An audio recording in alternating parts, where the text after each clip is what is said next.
me souviens d'un événement en BPI où j'intervenais et la fille qui m'interrogeait dit mais c'est quoi l'ambition pour Ornicar ? Je dis mais c'est très simple. Nous l'ambition pour Ornicar, c'est de racheter Google.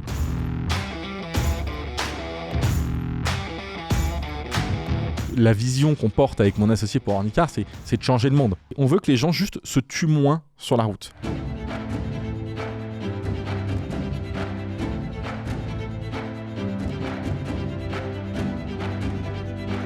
Mon associé il me dit, c'est une opportunité. Réfléchis bien. Si jamais 100% des syndicats de la profession nous attaquent, nous, petite boîte insignifiante avec aucun client, etc., c'est qu'on est en train de faire quelque chose d'énorme.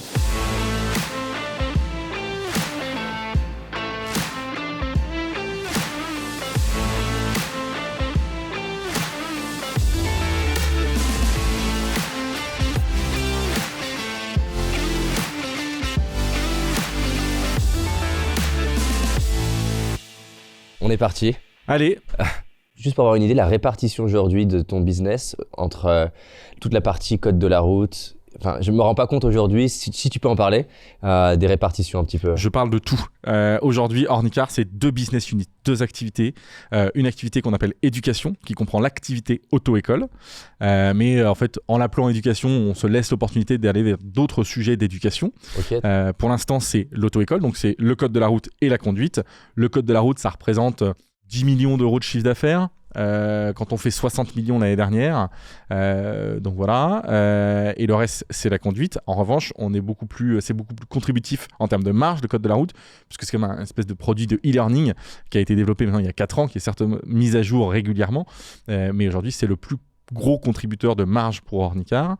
Et puis après il y a l'autre activité, l'autre business unit, donc qui est l'assurance auto, et qui en termes de contribution au chiffre d'affaires, c'est ridicule. L'année dernière on a dû faire 1,5 million, parce que c'est le nombre de primes de la commission sur les primes qu'on collecte, mais en revanche en termes de potentiel, l'auto-école c'est un marché d'1,2 milliard en France, l'assurance auto c'est un marché de 18 milliards.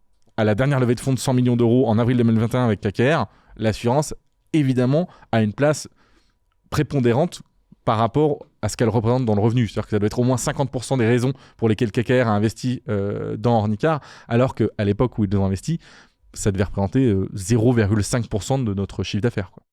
Et tu parles qu'une de tes missions, c'est de vendre la mission d'Ornicar, vendre Ornicar. Avec du recul, c'est quoi les choses que tu as apprises ? Soit des erreurs, tu dis en fait, non, ça à pas faire, ou des trucs à faire. Là, quelqu'un qui nous écoute, qui veut améliorer sa manière de vendre son entreprise. Difficile, et forcément j'ai fait des erreurs, mais je pense que j'en suis toujours pas conscient.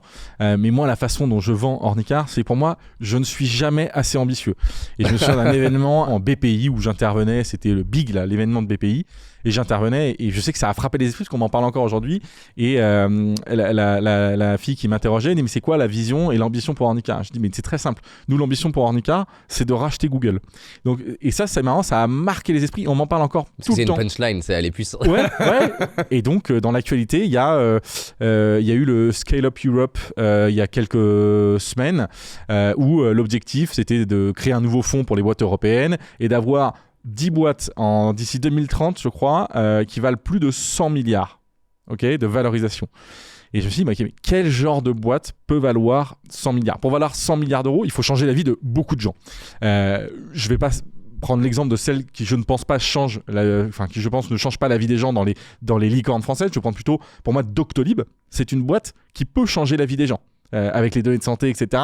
Elle peut avoir un impact sur la façon dont on soigne tout un tas de maladies, sur la révolution de la médecine, etc. Je dis, mais comment Ornicar, auto-école créée en 2013, peut changer la vie du monde, des citoyens du monde ?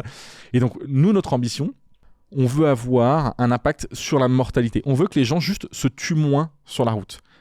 Être formateur, c'est bien, mais c'est pas suffisant, parce qu'une fois qu'on a son permis de conduire, ça se saurait si tous les gens détenteurs de leur permis de conduire étaient des bons conducteurs. Donc on veut les accompagner avec l'assurance auto. Mais l'assurance auto, on veut pas le faire de la même manière que l'ensemble des acteurs qu'on connaît, des AXA, Allianz, Co. Nous, on veut utiliser de la donnée dynamique, parce qu'aujourd'hui, ce qu'utilisent les assureurs, c'est de la donnée statique, c'est des statistiques sur l'accidentologie. Nous, on veut pouvoir collecter de la donnée dynamique pour pouvoir être présent avec les gens qui conduisent et leur dire et anticiper à tel endroit, à telle date, à telle heure, avec telle bagnole et telle personne, si tu continues comme ça, tu vas te planter et avoir un accident. On voudrait pouvoir anticiper l'occurrence pour un driver d'avoir un accident de la route. Voilà la seule manière pour que Ornicar vale 100 milliards d'euros et plus un jour. Et donc, ça fait partie des exercices de pitch qui est comment je peux taper encore plus haut en termes de vision. À en être naïf, parce qu'évidemment, il y a des gens qui me regardent, mais il est complètement con celui-là. Il dit n'importe quoi, il dit qu'il va valoir 100 milliards, qu'il va empêcher les gens de se tuer. Mais moi, je suis persuadé que c'est en visant évidemment très très très haut qu'on arrivera, je pense, pas exactement à cet même niveau de développement de la boîte, mais au moins, ça aura tiré les équipes, ça aura tiré les résultats, tiré les performances de la boîte, forcément vers le haut. La vision qu'on porte avec mon associé pour Ornicar, c'est de changer le monde. Voilà, c'est juste de changer le monde. Et donc, moi, quand je vends la vision, quand je vends Ornicar à n'importe quel external stakeholder, donc je peux le vendre évidemment à des fonds d'investissement pour lever des fonds, ça c'est classique. Je le vends à des médias, je le vends à des partenaires, je le vends à des candidats, à des équipes.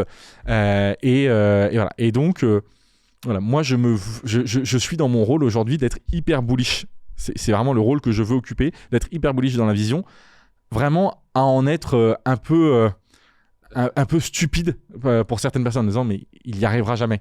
Ça vient d'où ce besoin ou ce désir de faire un truc énorme? Je visais très haut parce que je veux faire d'Ornicar une énorme machine. Moi, je suis pas là je suis un très mauvais gestionnaire. Je suis un business launcher, je suis un entrepreneur. Mais alors, gérer des gens, je suis très mauvais manager. Et je m'ennuie très vite dans des phases un peu de stagne de croissance. Moi, je suis, encore une fois, je suis un peu l'illuminé qui veut valoir 100 milliards, qui veut révolutionner le monde et qui n'est pas vraiment conscient des vraies problématiques de ma boîte en interne. Et d'ailleurs, je pense que si j'avais conscience de tous les pain points opérationnels que mes équipes ont à relever, à gérer, etc., je n'arriverais pas à être aussi ambitieux et aussi porté sur l'avenir avec des ambitions extraordinaires, parce que je serais toujours happé par ah oui mais merde là-dessus on a un problème avec cet enseignant, avec cet élève, ah et l'assurance on a ce truc là qui va pas, etc. En vrai je ne pourrais pas être aussi ambitieux si j'étais plus proche de la réalité. Alors ça soulève plein de questions. Là ce que tu viens de dire, justement par rapport à l'interne, parce que c'est évident qu'avoir cette ambition, ça, en tout cas, pas forcément évident, mais pour une partie des gens dans ton équipe, j'imagine c'est un moteur de motivation, c'est un moteur d'aller faire un truc incroyable. De l'autre côté, quand toi, tu es opérationnel dans tes équipes et que tu es dans tes petits problèmes du quotidien opérationnel, est-ce qu'il y a des moments où justement entendre son CEO raconter des trucs justement qui sont hyper loin par rapport au challenge du présent, ça crée de la friction? Et si oui, comment c'est géré? Évidemment, ça crée de la friction, mais c'est mes équipes RH qui gèrent. En vrai, encore une fois, moi j'ai vraiment j'ai le meilleur rôle. J'arrive, je raconte n'importe quoi, très ambitieux, et il y a une partie des équipes forcément qui dit mais il est vraiment stupide quoi. Il n'est pas conscient qu'on n'a toujours pas d'application mobile par exemple, tu vois, et comment il veut révolutionner, etc. C'est un exemple. Mais en fait, c'est des gens qu'on perd sur le bord de la route, que leur manager ramène sur le chemin, et en fait moi je ne suis pas vraiment conscient de ces effets collatéraux négatifs. Je sais juste que j'ai plus intérêt à être dans cette position-là que dans une autre, pour lever des fonds, pour trouver les bons candidats. Parce qu'un mec comme le CEO d'assurance, pas de Philippe, un mec comme Philippe, je l'attire pas en disant que je veux être le leader français de l'auto-école, quoi. Le leader français de l'auto-école, avec cette vision, je suis mal à l'aise, j'ai envie de vomir, quoi. C'est pas du tout ce que j'ai envie d'être, quoi. Je veux qu'Ornicar soit beaucoup plus, mais 1000 fois plus. Et évidemment, on a encore tellement de pain sur la planche, et c'est pour ça que je salue vraiment le travail des équipes, parce que elle gère toutes les problématiques, et l'autre il arrive et il dit qu'il veut être le maître du monde. Forcément, ça crée toujours un petit décalage, mais je pense que il est nécessaire. Voilà, il est nécessaire et il est plus bénéfique que maléfique. Comment, parce que on pourrait facilement entendre, du coup, en fait, je peux facilement me déconnecter pour le coup tellement de la réalité que en fait, je deviens juste fou en fait. Il y a cette question de comment je prends ma vision ambitieuse où je me mets aucune contrainte et comment j'intègre la réalité pour arriver à mettre un plan d'exécution. Est-ce que tu vois des endroits où justement tu te mets des garde-fous toi-même? Par exemple, je crois que c'était dans l'interview avec Simoncini, il parlait de cet exemple de l'île pour illustrer. Je suis persuadé qu'il y a une île et donc je continue de ramer. En fait, il n'y a pas d'île. Mais je suis tellement optimiste que je la vois, la putain d'île. Est-ce que toi, tu as développé des moyens de te dire oula, c'est pas tant une question d'être optimiste, mais là, je suis en train de rentrer dans mon délire en fait? Alors, le seul moyen pour contrer ça, moi, je ne peux pas me mettre de garde-fous. Si je commence à mettre des garde-fous moi-même, je suis mort. C'est-à-dire que je ne serai donc plus optimiste, je serai réaliste. Et je ne veux pas être réaliste. Et donc, le seul moyen que j'ai trouvé pour mettre ses garde-fous, c'est les équipes. Et c'est connaître ses forces, connaître ses faiblesses. Et donc, c'est une de mes faiblesses, de ne pas voir la réalité et d'être persuadé qu'il y a deal en face. Mais c'est pour ça que j'ai un associé qui me dit, attention, parce qu'il n'y a peut-être pas deal. J'ai le directeur financier qui me dit, t'as vu ce que ça va consommer quand même pour aller jusqu'à deal est-ce qu'on va tenir, etc. Parce que s'il n'y a pas deal, on ne pourra pas faire marche arrière, quoi. Donc, moi, je raconte n'importe quoi. Et je suis ravi qu'on vienne me dire, c'est complètement con.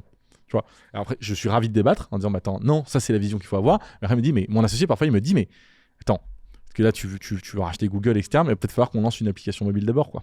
Ornicar, en 2021, c'est le 10e mot-clé le plus recherché sur les App Store, sur Apple Store. Et on n'a pas d'application mobile. Et pourquoi d'ailleurs? C'est une erreur stratégique, tu vois, une erreur qui incombe à mon associé et moi, où à la technique, on a des personnes qui étaient moins convaincues par la pertinence et l'avenir des applications mobiles. Et donc, on a écouté et voilà, il y a eu du bon parce qu'on ne s'est pas dispersé dans le développement, dans le déploiement, etc. Mais aujourd'hui, c'est un vrai raté, quoi. J'ai aucun problème à dire que là, on s'est planté, quoi. Notre board nous disait une application mobile, tout le monde disait une application mobile et nous on était là, dit non, pas d'application mobile. Saut 2015 l'application mobile. Ouais, c'est ça. Et aujourd'hui, on est comme des cons en train de ramer et à faire une application mobile en urgence. Voilà, moi c'est s'entourer. Et d'ailleurs, c'est quoi les bonnes personnes? C'est les personnes qui vont justement être les garde-fous, qui vont être les bonnes personnes aux bons endroits, au bon moment, qui est le rôle principal d'un CEO ou d'un co-CEO. Et un exemple où je perdais complètement conscience de la réalité, c'est les levées de fonds. Les levées de fonds, tu commences une levée de fonds, tu rentres dans une personnalité de fou. Tu te dis, mais tu n'as forcément, tu vas vendre pour le coup vraiment ta boîte à un fonds, donc tu vas pas commencer à lui dire ah oui, il y a une fuite d'eau à la cave, là la porte elle ferme plus, la fenêtre elle est cassée, etc. Non, tu dis mais tout ça il y a pas. Donc tu gommes toutes les problématiques de ta boîte. Quand tu lèves des fonds, tu dis ma boîte c'est le prochain Google. Et tu te mets dans la position où tu vas minimiser tous les risques, toutes les faiblesses, et tu vas maximiser toutes les opportunités. Et moi, alors ça s'est moins passé pendant la dernière levée de fonds parce qu'elle a duré que 5 semaines, mais j'en ai qui ont duré 4-6 mois. Et à la fin des 4-6 mois, là, j'ai mon associé qui m'a récupéré par le col, qui dit c'est bon, l'argent est sur le compte, donc maintenant tu vas redescendre. Je me souviens, de temps en temps, il prenait des pincettes, etc. Mais on passait 3 heures. Il me dit, bah là, pendant 3 heures, je t'ai laissé tranquille pendant 6 mois, mais pendant 3 heures, je vais te lister toutes les merdes qu'on a. Et ça, c'était en général, je sortais de cette réunion, c'était un peu démoralisant parce que espèce de claque que tu prends, la claque de la réalité que tu prends et voilà. Mais c'est vraiment une question d'état d'esprit et je le savais quand je rentre dans une levée de fonds. C'est comme quand tu arrives dans un combat sur un ring de boxe, quoi. Tu dis je vais donner des coups, je vais pas en prendre un. Mais alors, ok, c'est parfait, mais du coup, comment tu mesures si tu le fais? Prenons le recrutement, parce que pour le coup, la personne que tu recrutes, elle va être au quotidien chez toi. Donc si tu as vendu un truc qui n'existe pas, qui est trop loin de la réalité, j'ai du mal à imaginer comment la personne va se sentir bien avec ça. C'est un bon exemple. Ce qui se passe dans un recrutement, c'est que moi, j'arrive à la fin. En général, on sort la carte Ben quand le mec a un doute et il se dit est-ce que la boîte a assez d'ambition? Tu vois, t'en bouge pas, on va te présenter Ben qui va te raconter n'importe quoi pendant 1 heure. Et le mec ressort, il est tout content. Mais avant, il a eu un process de recrutement où il a eu la réalité par tout le reste des équipes qui ont les pieds sur terre et qui sont éminemment conscientes de toutes les risques, les faiblesses, les opportunités de la boîte, etc. Et c'est quoi votre process de recrutement? Il ressemble à quoi? Il est assez lourd. Aujourd'hui, moi, je ne serais certainement pas accepté chez Ornicar, ça c'est sûr, parce que il y a entretien, je ne sais plus exactement l'ordre, hein, mais entretien manager, entretien culture fit avec une personne de l'équipe qui n'est pas son manager, entretien RH. Il y a des tests entre guillemets psychologiques, des tests sur le GAT, sur la logique, l'anglais, et puis souvent des case studies. Voilà. Donc c'est hyper long comme process. Aujourd'hui, c'était une des valeurs que mon associé a commencé à mettre en place, que j'aime bien, on n'a pas gardé pour plein de raisons, mais qui est garde de forteresse. Notre métier et le métier de tout le comité de direction d'Ornicar et de toutes les personnes qui recrutent des gens, c'est de garder la forteresse Ornicar. La forteresse en termes de culture, d'efficacité des talents et d'ambiance, effectivement, de culture de boîte, quoi. Donc ça, c'est hyper clé et c'est pour ça qu'on a quand même ce culture fit entretien avant de recruter quelqu'un. Et puis, une fois que les personnes sont arrivées, une fois par mois, on a un batch avec les nouveaux arrivants et mon associé, on passe 1 heure à parler de la culture de la boîte. Genre les gens qui arrivent hallucinent vu la taille de notre boîte, l'ensemble des process. Et quand on dit l'ensemble des process, c'est pas péjoratif, quoi. C'est la façon dont la boîte est gouvernée pour pouvoir améliorer donc l'alignement des équipes et la collaboration au service d'une exécution évidemment pas parfaite, mais une exécution assez poussée, quoi. Il y a 3-4 ans, on a fait face à un problème de taille qui me frustrait énormément. On stagnait vers les 4 millions d'euros de chiffre d'affaires et je comprenais pas comment m'en sortir. Jusqu'à ma rencontre avec Marc Simoncini où j'ai réalisé qu'un super entrepreneur, c'était pas quelqu'un qui était une machine en marketing, mais quelqu'un qui était une machine à recruter des talents. Et par hasard, en appelant la directrice du recrutement d'une des licornes françaises, elle m'a dit: j'ai entendu parler d'un outil dont l'investisseur principal de Notion, qui est un outil que j'adore, a investi dedans. Cet outil, il s'appelle HB. Et quand je l'ai testé, il y a 4 choses que j'ai vraiment adoré avec eux. La première, c'est qu'ils sont vraiment exceptionnellement bons pour construire du reporting et des dashboards qui sont vraiment clairs et arriver à extraire la data que j'avais besoin. La deuxième chose, c'est que souvent les outils de recrutement permettent de juste faire l'ATS et de gérer la relation d'un candidat qui vient de postuler, mais qu'il fallait utiliser d'autres outils de recrutement qui peuvent coûter jusqu'à $3000 par employé pour pouvoir faire ce qu'on appelle du sourcing. Et là, ils étaient en train de construire une extension sourcing inclus dans le package global. La troisième chose qui était importante pour moi, c'est que je sais que les équipes ont du mal à utiliser un outil qui est pas facile et intuitif à utiliser, et ils ont mis un énorme effort dans l'UX et l'UI, c'est intuitif. Et la quatrième chose qui était importante pour moi,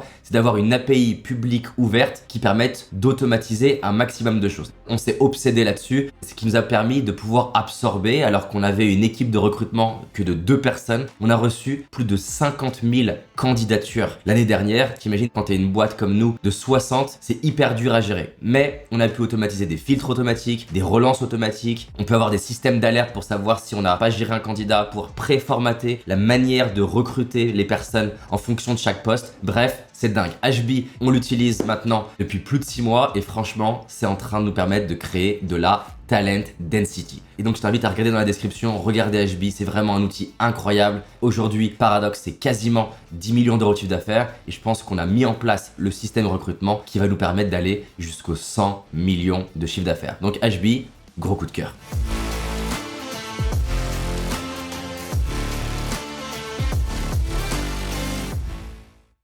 Tu parlais tout à l'heure de vision. Toi, est-ce que tu as des routines, des rituels? Comment ça se passe pour toi de faire naître? Parce que c'est une chose de dire je suis ambitieux, mais il s'agit de mettre des choses en face. Ça sort d'où en fait les idées de à quoi va ressembler Ornicar dans le futur? C'est les échanges. Moi, ce que je fais, et ça se voit, je déjeune. Je déjeune avec beaucoup de gens, des CEO, des investisseurs, Voilà, je passe mon temps à rencontrer des gens au restaurant ou dans des cafés où je vais dans les bureaux des gens, etc. Et j'essaye d'échanger au maximum sur les heures de journée. Encore une fois, on reviendra après là-dessus sur l'équilibre vie pro, vie perso. Je passe pas ma vie ou mes week-ends ou mes soirées avec d'autres personnes que ma famille, mais la journée, je passe mon temps à échanger. Il y a plein de trucs qui sont venus sans que ce soit directement lié à tel ou tel rendez-vous, mais qui sont venus certainement alimenter, sans que je m'en rende compte, ma réflexion sur le coup d'après, etc. Et encore une fois, je dis beaucoup de merde et beaucoup de bêtises, en disant, tu vois, ça m'est arrivé de dire, la vision d'Ornicar, c'est donc d'être un leader sur la mobilité. Aujourd'hui, les constructeurs galèrent, etc. Et il n'y a pas vraiment de véhicule qui soit dédié aux jeunes. Alors avec Dacia, peut-être un peu plus. Mais pourquoi Ornicar ne serait pas constructeur automobile? On équiperait 100% de notre réseau d'enseignants avec nos véhicules, ce qui fait que les gens ont appris à prendre sur nos bagnoles et on pourrait donc être constructeur et créer notre marque de bagnole, quoi. Tu vois un peu comment les gens réagissent en disant, est-ce que c'est en termes de débilité, on en est où, quoi? Est-ce que c'est vraiment le mec qui n'a pas du tout les pieds sur terre, ou est-ce qu'il y a des gens qui achètent ce genre de vision? Et donc je fais beaucoup de tests et je rencontre des fonds tout le temps, hein. Mon agenda, si on veut déjeuner avec moi, en général, c'est dans 1 mois et demi, quoi. Parce que tous mes déjeuners sont calés avec des gens. Et donc ça vient nourrir un peu une partie de la stratégie, de mes idées, dont après je discute avec l'équipe, avec mon associé. C'est un peu comme ça aussi qu'on est arrivé sur l'assurance auto. Qui est, avec mon associé, on est sorti de 3 ans de galère. L'auto-école fonctionnait bien et on s'est dit, mais on n'est pas là pour monter le leader des auto-écoles en France, quoi, sérieux. Parfait comme transition. Allons sur l'agrément. Le fameux qui m'a pourri 3 ans de ma vie. Raconte-nous depuis le début comment ça se passe et justement comment tu as fait en fait pour arriver à te lancer dans l'auto-école. Je vais essayer de rien oublier et de le faire chronologiquement en étant totalement transparent. Donc en rendant à César ce qui appartient à César, parce que comme j'ai pas beaucoup d'ego, j'ai aucun problème à reconnaître les choses. Déjà, Ornicar, c'est pas mon idée. La personne qui finalement à l'origine de notre idée d'attaquer le marché de l'auto-école et de la formation au permis de conduire, c'est mon ancien associé, quelqu'un qui s'appelle Alexandre Chartier, qui est venu me voir un jour, qui est un serial entrepreneur, qui avait déjà monté 2 boîtes, qui m'a dit il faut absolument qu'on crée quelque chose pour les auto-écoles. Ce sont des acteurs hyper fragmentés, il faut qu'on leur propose un outil pour mettre en commun leurs ressources. Moi, j'étais trop content de bosser avec un mec comme ça qui avait déjà monté des boîtes, etc. Et donc, on pitch un peu son idée à l'ensemble des auto-écoles, etc. Et puis très vite, les auto-écoles nous disent, vraiment texto, bande de merdeux avec vos cheveux longs, vous avez fait une école de commerce, vous pensez que vous allez pouvoir réinventer le monde. Nous, les auto-écoles, on n'a pas besoin de vous parce que l'internet et l'auto-école, ça n'a rien à voir. Je dis, bon, a priori, ça sent pas bon. Mais on avait un rendez-vous qui était pris, toujours avec Alexandre, mais qui était pris avec l'administration. Donc on a été à la préfecture de police boulevard Ney à Paris et on pitch l'idée à quelqu'un qui était en face de nous, qui s'appelle Ahmed, qui ne travaille plus là-bas, mais qui nous a beaucoup aidé en fait sans le savoir. Et qui nous a dit ah non mais votre idée c'est génial, mais effectivement les auto-écoles ne voudront jamais bosser avec vous. Je dis mais il n'y a pas un moyen de contourner les auto-écoles. Et il me dit bien un truc, mais non mais laissez tomber. Je dis attendez, on va creuser, c'est quoi ce truc-là? C'est le candidat libre. Comme pour le baccalauréat, on peut passer son code de la route et son permis de conduire en candidat libre sans passer par une auto-école agréée, etc. C'était, de notre compréhension, et ça s'est avéré vrai, le seul moyen de disrupter le marché de l'auto-école. Parce que les auto-écoles, il faut comprendre que c'est pas... Aujourd'hui, si le permis est très cher en auto-école traditionnelle, c'est pas le patron d'auto-école qui roule en Ferrari, quoi. C'est clairement le modèle économique qui est pas bon. Pour être une auto-école aujourd'hui en France, il faut avoir un agrément d'auto-école, ce fameux agrément dont on va parler. Et cet agrément donc permet de se faire rémunérer pour l'enseignement de la conduite. Donc ça, en fait, c'est l'État qui avant était en charge de former les gens au permis de conduire, qui a dit non mais nous on sait plus faire, on va créer un agrément, on va déléguer ça à une partie d'acteurs privés. Donc, pour avoir l'agrément, il faut avoir un local de 25 mètres carrés, une voiture double commande, une télévision et un lecteur DVD. Pas hyper compliqué, de avril à juillet, on va pitcher aux auto-écoles qui nous envoient chier toutes. On pitch à l'administration qui nous parle de ce système de candidat libre. Juillet, août, on travaille sur un nouveau modèle économique. On dit puisque les auto-écoles ne veulent pas travailler avec nous, on va être nous-mêmes notre propre auto-école. Et on va créer un outil non pas pour les autres auto-écoles, mais pour nous. Et c'est comme ça qu'on a créé Ornicar en disant une formation en ligne pour le code et un réseau d'enseignants de la conduite diplômés équipés de leur propre voiture pour la partie conduite. Donc, je reprends ma chronologie. Juillet-août, on peaufine notre modèle. Septembre, on candidate à un projet qu'on a découvert pendant l'été qui s'appelait, parce qu'il est plus en vigueur aujourd'hui, 101 projets, qui était un moyen de promouvoir l'entrepreneuriat. Et finalement, les règles étaient claires. Subventionné à hauteur de 25 000 euros, 101 projets portés par des entrepreneurs de moins de 25 ans. Voilà, donc ça c'était les critères pour pouvoir candidater. Et donc on balance notre dossier comme tout le monde. Je crois que la deadline ça devait être le 25 septembre, c'était très 25. Et donc on balance ça le 25 septembre. Ils reçoivent je crois 3500 dossiers. Et puis ils en faisaient pitcher, je crois que c'était en novembre, ils en faisaient pitcher 300. Okay, et sur ces 300 ils en sélectionnaient 101. Donc on est sélectionné pour pitcher dans les 300. On pitch, c'est Alexandre qui pitch 1 minute pour pitcher la boîte. Et donc, on est sélectionné. Et en fait, moi, j'avais dit je quitterai ma boîte le jour où on aura un signe fort comme quoi il y a un potentiel sur Ornicar. Et là, non seulement on est sélectionné, mais c'est Marc Simoncini qui annonce les résultats sur Twitter. Et donc, #001 Ornicar. Dans tous les médias, évidemment, une fois qu'on a gagné ce concours, on communique et on dit qu'on a gagné, qu'on est le numéro 1, etc. Bon, ça, c'est pour la petite anecdote. Mais donc, on est début décembre 2013. On a gagné 101 projets. On a 25 000 euros de financement, plus un early investor, un peu notre bonne fée, Benoît, qui nous prête 15 000 euros, plus nous qui mettons 5 000 euros chacun. Bref, on a un capital de 50 000 euros. Et donc, j'ai passé quelques temps à débattre et à négocier avec mon ancien boss pour qu'il accepte de me foutre dehors. Et voilà. Bon, bref, ça a pris 3 semaines. Mais on est le 20 décembre. Et ça y est, je suis full-time avec Alexandre sur le projet Ornicar. On a 50 000 euros de financement et on dépose notre premier dossier d'agrément à la préfecture de police de Paris. Et là commencent les emmerdes. Tout début janvier, je pense que c'est entre le 1 et le 5, le 1er et le 5, il y a un article dans l'Opinion qui sort. et qui nous cite, pour le coup on avait répondu à une interview, etc. Donc c'est entièrement de notre faute, hein, et qui nous cite et qui dit, le titre c'est une citation, alors je sais même pas si elle est de mon associé et de moi, de mon ex-associé de moi, qui est « Avec Ornicar, on veut mettre fin aux raquettes organisées des auto-écoles ». Vous êtes une auto-école, vous avez 2 merdeux de 25 ans qui arrivent et qui vous qualifient de voleurs et de racketteurs. Évidemment, la réaction ne s'est pas fait attendre. On s'est pris des courriers de menaces, des appels d'insultes, etc. Parce qu'on insultait toute une profession. Finalement, quand on a ces réactions-là, on appelle les réseaux ECF et CER, on les rencontre. Alors, je les rencontre seul parce qu'il y a panne de réveil de mon ex-associé. Et donc, je vais rencontrer... alors là, je crois que c'était le meeting le plus désagréable de ma vie.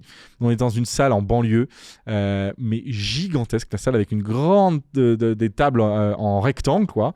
Eux, ils étaient 20, j'étais seul. Et ils m'ont enchaîné pendant 2 heures. Vous êtes complètement inconscient, etc. Et moi, j'ai passé 2 heures à m'écraser et à dire qu'on était désolé, à machin, etc. Donc, à essayer de rattraper, à faire un mea culpa de cette bourde de communication. Là, il se passe 2-3 mois, on avance sur notre site internet, on attend de recevoir l'agrément, etc. Mais l'agrément commençait normalement, c'était 3 semaines, ça faisait déjà 3 mois. On se dit, bon, je sais pas ce qu'ils foutent, ils ont peut-être beaucoup de demandes. Et là, encore une fois, petite anecdote, on est le 9 avril, ou le 10 avril, je crois que c'est le lendemain de l'anniversaire de mon associé. Et on fait une fête dans les bureaux. Hein. Alors ça, on faisait la fête, il n'y a pas de problème, on n'avait pas de clients et pas de boîte, enfin, on a une boîte mais vide, mais on faisait la fête. Et donc le lendemain, j'avais une interview avec le Nouvel Ops. On fait l'interview dans les bureaux de l'époque, une espèce de garage à Ménilmontant.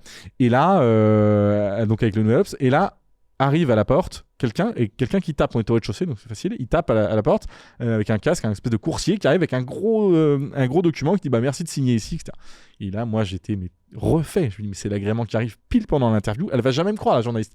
Elle va croire que c'était une mise en scène, etc. Et là, j'ouvre. Et là, c'est pas du tout l'agrément. Assignation à comparaître des 6 syndicats de la profession qu'on avait bien insultés 3 mois avant.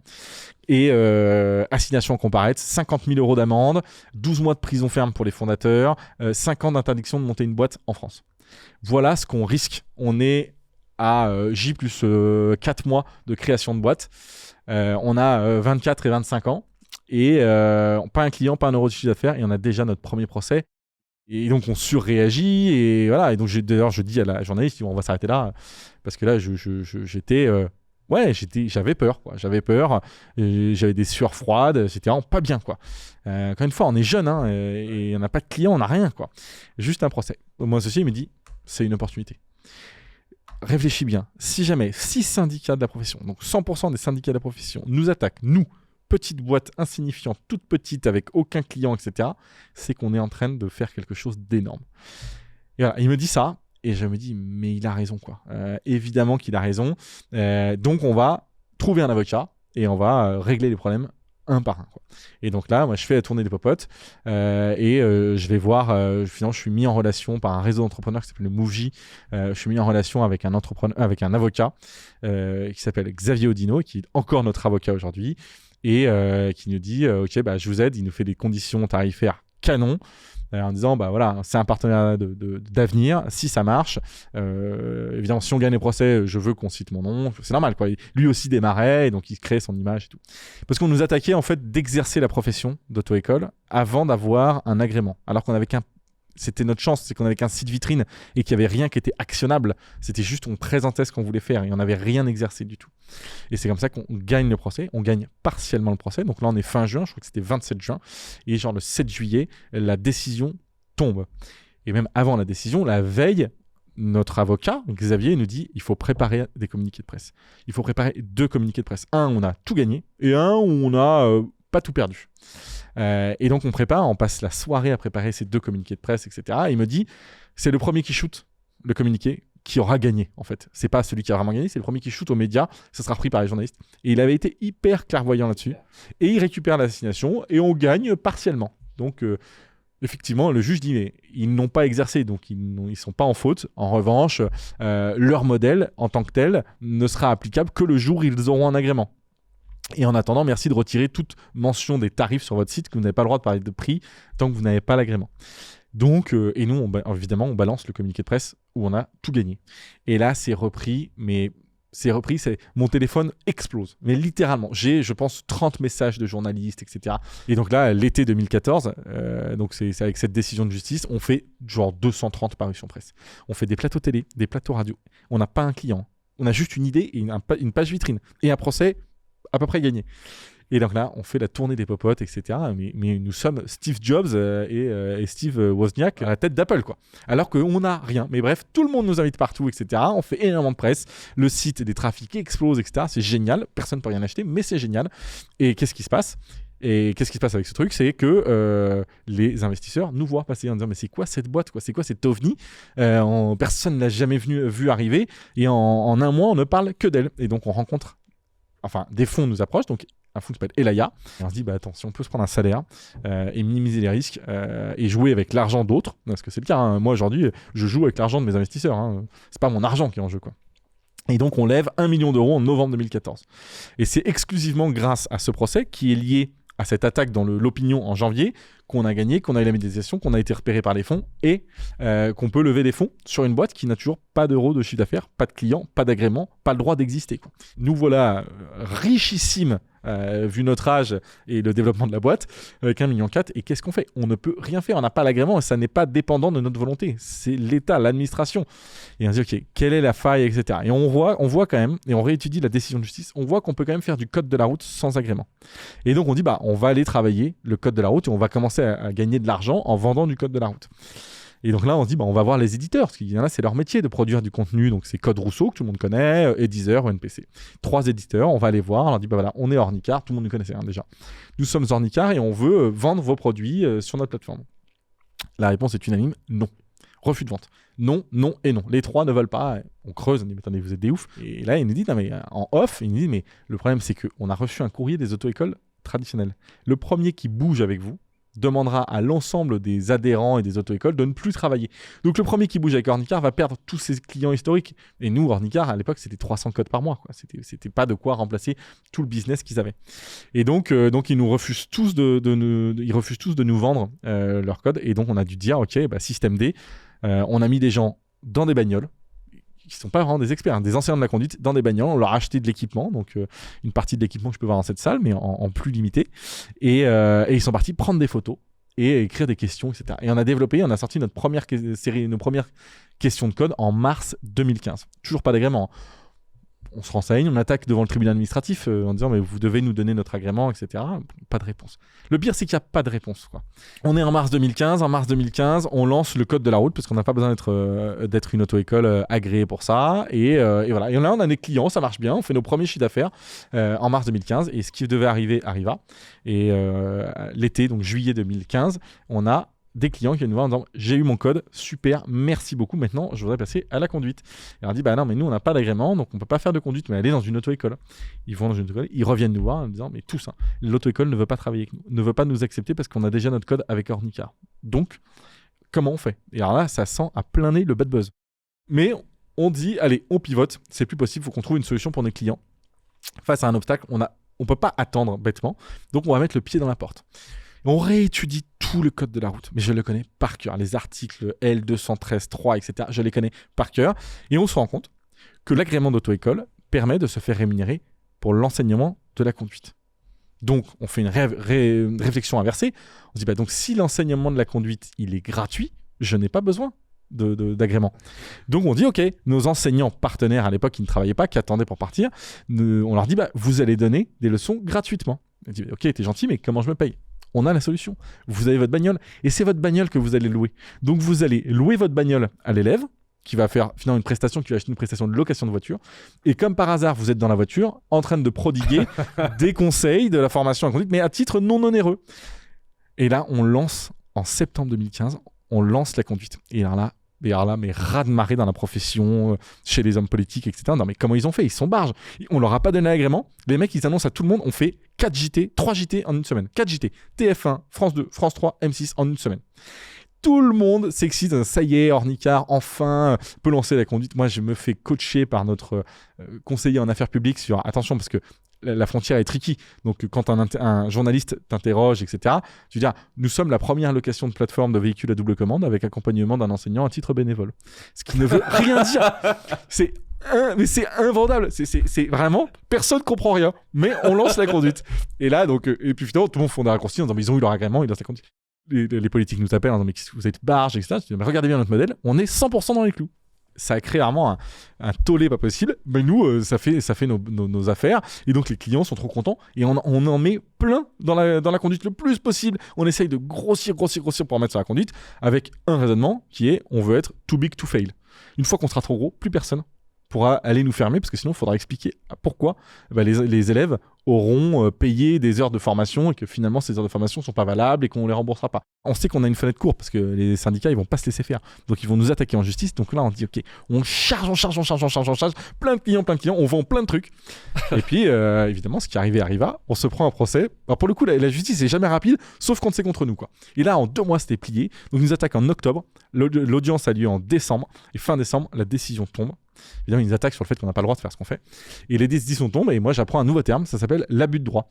Prendre plusieurs bouts de loi et en faire sa propre interprétation, c'est de l'abus de droit. Et ça, honnêtement, on ne le savait pas. Et donc on perd. On est décembre 2015, on perd, et puis en plus à ce moment-là, il y avait l'eau dans le gaz avec mon associé. On s'est trop éloigné dès le début et on a eu des divergences de vision de plus en plus fortes, jusqu'au moment où on ne pouvait plus réconcilier nos deux visions.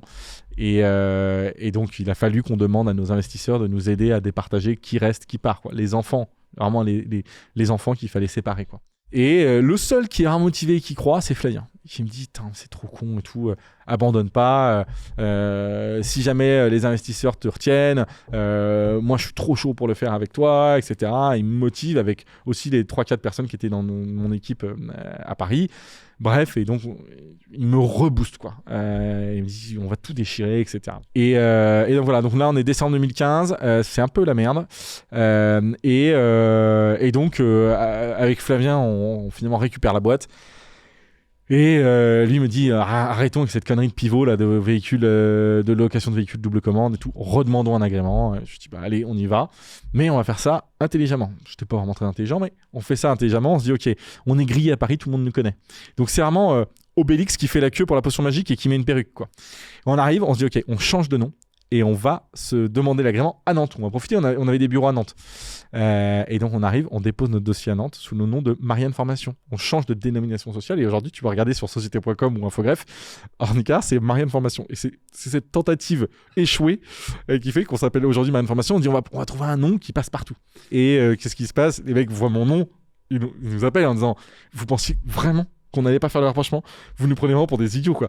Et on se dit, merde, c'est pas grave, en tout cas c'est nous, mais le dossier est complet, conforme, comme il l'était à Paris d'ailleurs. Et donc là, on dépose ce dossier en décembre 2015, et là, on repart dans la même galère où on n'a pas de réponse, pas d'infos, etc. Mais notre conseiller en affaires publiques ou lobbyiste de l'époque, qu'on ne pouvait plus payer, donc il ne travaillait plus pour nous, en mars, il travaillait pour le travail de dimanche aussi, donc il a d'autres clients sur le travail du dimanche, et donc il a un entretien qui change la vie d'Ornicar, parce qu'il a un entretien sur le travail le dimanche, avec Emmanuel Macron, ministre de l'économie. Et en fin d'entretien, gentiment, alors qu'on le payait plus, en fin d'entretien, cette personne, donc ce lobbyiste, demande à Emmanuel Macron, on dit by the way, Ornicar, tu sais que c'est la fin et tout. Et là, Macron dit non mais c'est pas possible. Ça fait 8 mois que j'ai fait la loi août 2015 là, machin, pour permettre l'émergence de nouveaux modèles. Je comprends pas quoi. Comment ils ont pas leur agrément? Ils sont nuls ou quoi? Et le mec dit non, ils ont déposé un nouveau dossier, etc. Et c'est la rebelote. En fait, l'administration a peur en général, mais encore plus des professions véhiculées. Une profession véhiculée, ça va dans la rue, ça te bloque une ville. Ça te fait des opérations escargots, etc. C'est pour ça que les ambulances, les taxis, les auto-écoles, ça fait peur. Bref, Macron, alors moi je raconte ce qu'on m'a raconté, donc le lobbyiste me raconte ça après, il me dit hallucinant, Macron prend son téléphone, appelle Bernard Cazeneuve, ministre de l'Intérieur à l'époque, ministère de tutelle des auto-écoles. Moi, en tant que ministre de l'économie, je n'accepterai pas que l'administration régule l'économie. Si jamais le dossier est conforme, que concurrence se fasse. Donc, tu leur donnes leur agrément. Une semaine plus tard, on est appelé par la préfecture de Nantes, où on a déposé notre agrément.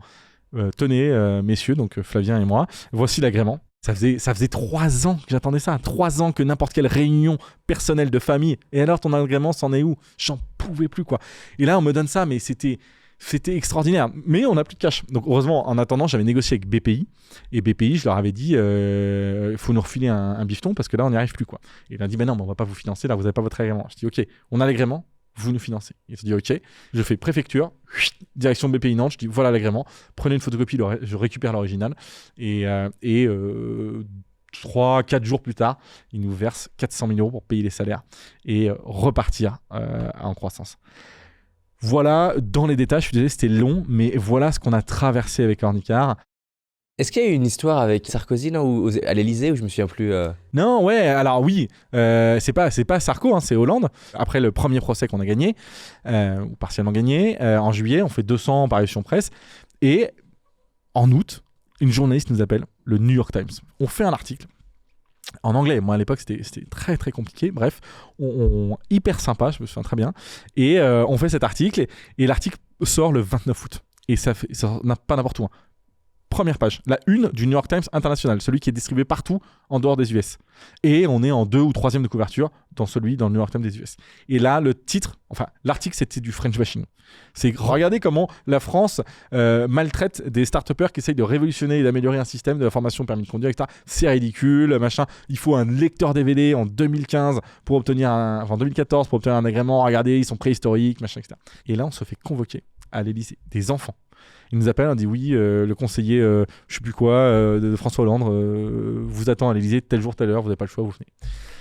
Nous, on se dit ok, l'Élysée est chambé et tout, il paraît que c'est canon, on y va, on met une veste et on arrive et on demande au garde, on dit vous pouvez lui prendre une photo, etc. Donc le garde dit ok et on pose fièrement, etc. On prend une photo et on est là dans la cour de l'Élysée. On arrive à l'entretien, on se fait déchirer la tronche. Bon, moi je l'arrête tout de suite, je dis écoute Michel, ça va être très clair. Tu te calmes tout de suite. Si tu as envie qu'on raconte une belle histoire dans la presse internationale, à toi de faire qu'on ait une belle histoire. Notre histoire, elle est lunaire. Ça fait 6 mois qu'on attendait notre agrément. Alors que normalement, il faut une télévision, un lecteur DVD, quoi. Non mais t'es sérieux. Donc on calme tout de suite, on se barre en moyen terme. Et nous, trop fiers, on poste sur notre page Facebook Ornicar, trop contents, on poste la photo, reçue à l'Elysée, etc. Le lendemain, 2e de couverture du Figaro. On prend la moitié de la page. Notre gueule, notre selfie dans la cour de l'Elysée, mais qui prend la moitié de la page du Figaro avec un titre « Les auto-écoles traditionnelles, les syndicats d'auto-écoles traditionnelles vent debout » car l'auto-école Ornicar a été reçue à l'Elysée alors qu'elle, ça fait 3 ans qu'elle demande à être reçue à l'Elysée. Et là, évidemment, coup de fil de l'Elysée qui nous déchire une deuxième fois en disant mais vous êtes stupide ou stupide quoi. Et ce genre de rendez-vous vous ne le communiquez pas, etc. Maintenant on va être obligé de recevoir les auto-écoles traditionnelles, etc. Et donc voilà, donc ça a été les grosses erreurs. On en rigole, tu vois, mais la meilleure négociation possible c'est quand on n'a plus rien à perdre. Et moi c'est pour ça qu'Ornicar, je suis prêt à perdre Ornicar aujourd'hui, tout le temps. J'ai toujours été prêt à perdre Ornicar parce que maintenant je n'ai plus rien à perdre. Quand je négocie une levée de fonds, le nombre de fois, et s'ils nous écoutent, ça va faire mal, mais le nombre de fois où j'ai retourné la table en disant attends, tu veux mettre cette clause dans la levée de fonds ? Vas-y, on arrête le deal. Enfin, tu n'y penses pas, ça fait 5 mois qu'on travaille dessus. Ah non. Moi, si tu mets cette clause, il n'y a plus de deal. Je me souviens, mais on a failli faire capoter des levées de fonds 2 heures avant la signature. Parce que c'est là où ils essayent de te mettre des carottes. Et toi, quand tu le dis, t'es vraiment prêt à perdre? Ouais, je suis vraiment prêt. C'était une des questions que je voulais te poser. Comment tu fais pour... L'ego, ça a une vertu, ça te fait faire des trucs, ça a aussi des inconvénients. Comment tu trouves le bon équilibre? Pour répondre à ce sujet de définition de l'ego, nous, il y a 2 valeurs. Alors, on a eu plein de valeurs, etc. Mais aujourd'hui, on est très à l'aise avec ces valeurs. On a défini que 2 valeurs chez Ornicar, c'est l'ambition et l'humilité. Et souvent, on dit, mais attends, c'est difficile d'être humble, enfin d'être ambitieux et en même temps humble. Quand tu dis que tu vas racheter Google, c'est pas très humble. Bah, la vérité, c'est que si, parce que je suis très à l'aise avec le fait qu'on n'y arrivera pas.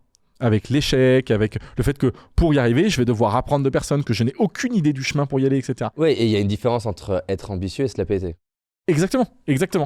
Et donc voilà, donc moi aujourd'hui, quand je dis que j'ai pas d'ego, c'est évidemment, c'est une exagération, je pense que tout le monde a un minimum d'ego, mais le problème de l'ego, c'est que ça te fait prendre toujours des mauvaises décisions. Pourquoi je vais balancer la photo de nous à l'Élysée sur Facebook ? Parce que tu as envie que les gens voient que tu étais à l'Élysée. C'est chale, c'est cool, quoi. T'as 25 ans, t'es à l'Élysée, tu vois.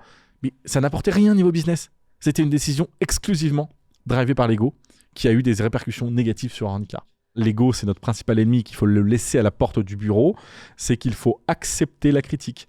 Il faut accepter de se faire critiquer par ses managers.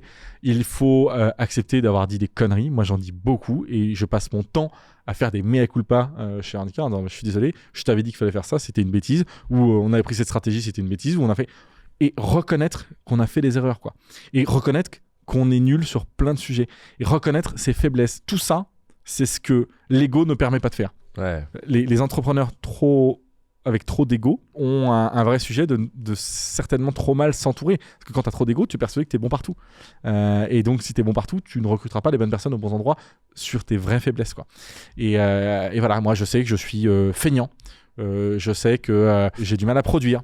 Je sais que tous ces sujets-là. C'est de voir tes angles morts un peu. Exactement. Et avec trop d'ego, ça t'empêche de les voir. Et laisser la porte ouverte pour que n'importe qui dans la boîte te dise mais Ben, qu'est-ce que tu racontes comme connerie ? Prends des vacances parce que là c'est plus possible, quoi. Et là-dessus, je veux laisser la porte ouverte aux équipes pour me dire tout ce que je dois savoir parce que je le prends comme un enseignement et j'ai aucun problème, encore une fois, à revenir sur ce que j'ai dit. Et c'est un point qui est aussi très important, ce que je recherche dans les entrepreneurs dans lesquels j'investis. La pire phrase, c'est j'ai une super idée mais je peux pas t'en parler. Moi, je suis pour la parfaite transparence parce que c'est une motivation pour faire mieux que les autres. Et donc moi, je suis ravi de délivrer toutes nos idées stratégiques parce que si quelqu'un l'exécute mieux que moi et avant moi, c'est-à-dire que c'est un échec d'Ornicar. Et je trouve que l'avance que tu prends en ne communiquant pas ton idée, pour moi, c'est pas bon. Le moteur chez Ornicar, c'est la concurrence. Moi, j'adore la concurrence. Et d'ailleurs, pendant 1 an, on était seuls, on était les premiers et j'ai beaucoup appelé à ce qu'il y ait d'autres personnes qui viennent disrupter le marché de l'auto-école et j'ai divulgué notre modèle. On paye 25 € en enseignant, ça nous coûte tant, voilà notre marge, voilà machin. Les mecs, ils avaient plus qu'à se servir, quoi. Si t'es tout seul, tu ne vas pas innover. Tu vas pas essayer d'améliorer la situation. Enfin, on voit bien, toi, les boîtes qui sont en situation de monopole, tu s'en foutent du confort. Exactement. Tu vas essayer de réserver un plombier à Paris. Ils s'en foutent de l'expérience utilisateur. Les mecs te facturent une fortune, etc. Parce qu'ils ont aucune. Voilà, la compétition, elle est nulle, quoi. Mais moi, je suis venu en G7. Mais le G7, c'est un luxe total grâce à Uber. Ouais. S'il n'y avait pas Uber, effectivement, ils auraient toujours des caisses pourries à t'insulter quand tu parles. Là, maintenant, c'est hyper sympa. Je prends beaucoup plus d'ailleurs de G7, je prends quasiment plus de Uber. Et ouais, je suis d'accord. Donc, je suis très à l'aise avec la compétition. Mais effectivement, il y a un côté jeu. Le fait de le voir comme un jeu, je trouve ça te donne un avantage, de l'énergie, ça te donne de la créativité. Parce que justement, il y a moi, je le vois typiquement dans mon école de coaching. Je leur dis, même quand vous avez un cas de coaching qui est sérieux, si vous le voyez comme sérieux, vous allez galérer. Et ça paraît contre-intuitif d'aller rigoler d'un truc où la personne elle est en train de faire faillite, tu vas la coacher. Mais je leur dis, moi, quand je vais coacher la personne, c'est un jeu. C'est un jeu intellectuel, c'est un jeu pour l'aider à le voir autrement, à trouver des solutions. Je pense que le mode jeu, déjà, permet de dédramatiser l'échec. Tu te mets dans un mode jeu parce qu'en général, si tu perds à un jeu, il n'y a pas mort d'homme, quoi. Si tu perds une boîte, c'est tout de suite plus drama, quoi. Et donc, moi, je me mets dans un jeu parce que je suis prêt. Je suis tout le temps prêt à perdre. Tout le temps. Et sur le pro, hein, pas sur le perso. Et je n'entre jamais dans un rapport de force, dans une négociation, si je suis pas à l'aise avec l'échec. Si j'ai des gens avec qui je vais négocier plus tard, je peux vous assurer que c'est pas un bluff et que je suis tellement stupide et tellement cinglé sur certains sujets que je suis prêt à tout arrêter si jamais je suis pas à l'aise avec telle condition ou tel contrat. Et c'est ce que je demande à mes équipes. Ils disent, mais attends, mais on a bossé 5 mois sur ce contrat, etc. Je dis, non, mais est-ce que là, on n'était pas en train de se faire avoir ? Oui, bon, bah là, on arrête tout. Moi, un autre exemple qui était avec des partenaires, à un moment, c'était des partenaires où ils voulaient pas nous payer, je sais pas quoi. Enfin, c'était des partenaires pour le code de la route et on avait négocié des rétro-commissions, etc. Et le mec, il me dit, non, je veux pas. Je dis, bah ok, bah on coupe. Il me dit, non, mais tu couperas pas. Je dis, en Paris ? Mais 2 heures après, c'était coupé. Et le mec, 1 semaine après, j'étais en train de déjeuner avec ma mère. Je flippais un peu parce que c'était quand même le plus gros partenaire. Et là, je me suis dit, j'étais en train de déjeuner avec ma mère. Et le mec m'appelle en disant, oui, écoutez, on en a reparlé en comité stratégique. Finalement, on est OK pour les conditions tarifaires que vous nous avez faites, etc. Ouf, parce que là, pour le coup, devant toute l'équipe, j'ai dit, on s'en fout, on coupe tout. Mais non, mais ça va être une galère et tout. On coupe. Et là, tout le monde dit, non, mais c'est quoi cet égo ? Il y a un peu d'égo aussi. Hein. Et j'essaie de pas en avoir, mais je me soigne. Et on a pas dit, parce que c'est intéressant quand même de savoir que tu viens d'une famille agriculteur. Ouais, alors évidemment, ma responsable RP de l'agence avec qui on travaille se fout toujours de moi parce que je viens de la version luxe de l'agriculture. Donc j'ai eu des parents, donc j'ai plus que ma mère, mais qui est exploitante agricole, céréalière, qui a une grande exploitation, famille aristocrate. J'ai jamais manqué de rien. Et l'équilibre vie pro vie perso, on en a parlé que très brièvement. Vas-y, hein, si tu veux. C'est moi, je me serais jeté par la fenêtre si j'avais pas eu ma femme, ma famille et des potes qui me changeaient les idées, quoi. L'entrepreneur, c'est quelqu'un qui est confronté à des montagnes russes émotionnelles et on a toujours des mauvaises nouvelles qui arrivent, puis des bonnes, puis des mauvaises, etc. Et ceux qui n'ont pas de soupape de décompression, mais la plupart ne tiennent pas. Les burn-out, les dépressions, etc. Il y en a beaucoup plus qu'on ne pense chez les entrepreneurs parce qu'il y a beaucoup de pression, on doit toujours prendre des décisions, etc. Il est important d'avoir un équilibre vie pro, vie perso. Parfait. Enfin, moi, c'est en tout cas ma façon de faire. Je trouve que c'est le seul moyen. On a quand même traversé beaucoup de galères. Aujourd'hui, j'ai 23 procès à l'actif d'Ornicar. Bon, ça n'a pas été toujours une partie de plaisir. Mais le fait que je puisse dégager la pression le soir en parlant d'autres choses, etc. et pas mélanger, ce qui fait que moi, aujourd'hui... Tu parles pas d'Ornicar. Le moins possible. C'est difficile de dire que forcément les gens te parlent de ça quasiment tout le temps, mais pour le coup, je suis beaucoup moins bavard qu'aujourd'hui. Je dis ça va, ouais, ça va. Et hop, on passe à autre chose. Quoi. J'essaye au maximum de le faire. Il faut absolument avoir ce sas de décompression. Moi, aujourd'hui, maintenant que j'ai 2 enfants, je suis quasiment jamais après 19h chez moi parce que je veux être là et voir mes enfants avant qu'ils aillent se coucher. Et les week-ends, mais tu ne me verras jamais bosser un week-end. Jamais aller au bureau un week-end. Jamais être au bureau après 20h. Tout ça, c'est des trucs où... Donc Elon Musk, c'est pas ton modèle, quoi. Pas du tout. Mais pas du tout. Ma vie perso est... Désolé pour les gens qui ont investi chez moi, qui est 1 milliard de fois plus importante que ma vie pro. Que je serais prêt à sacrifier toute ma vie pro pour un tout petit élément de ma vie perso. Je veux pas me réveiller à 45 ans avec mes enfants qui me disent en fait j'ai plus envie de partir avec toi, j'ai 15 ans maintenant, ça m'emmerde de partir avec toi. Aujourd'hui ils ont 1 et 4 ans et je veux pouvoir partir en vacances avec eux, je veux pouvoir les coucher le soir, etc.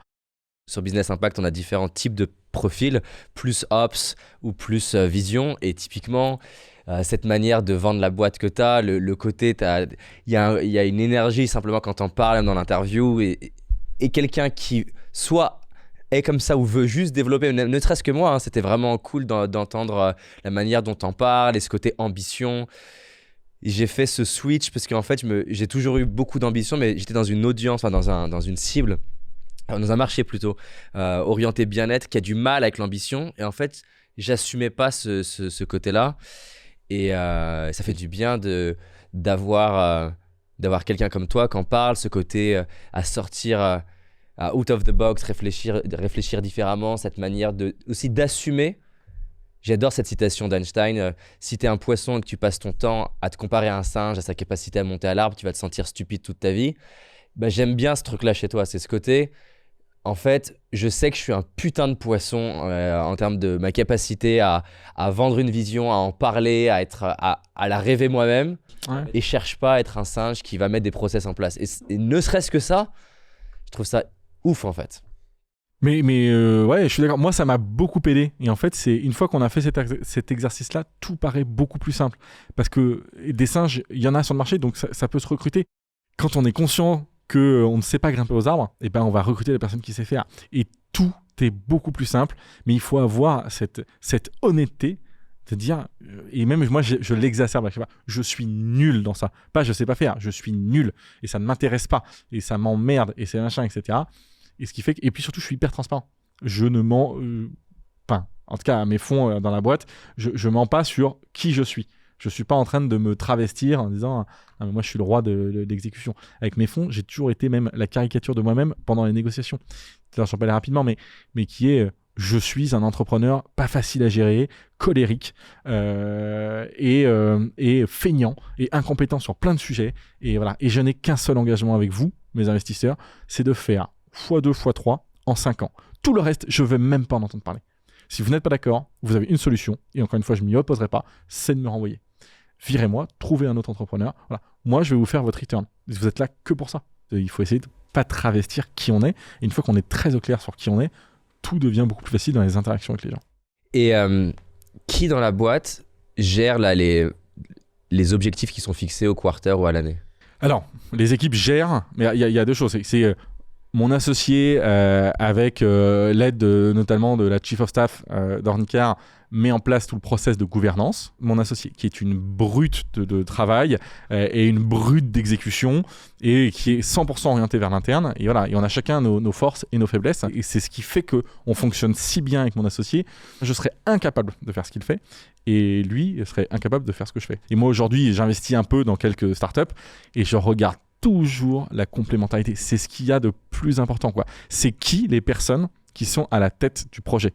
Peu importe s'ils vendent des emballages de crottes de chiens en papier, carton recyclé, je m'en fiche.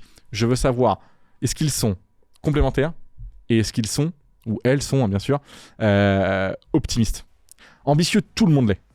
Moi, je pense que la clé d'un bon CEO, d'une bonne CEO, c'est d'être naïvement, éperdument optimiste, quoi qu'il arrive.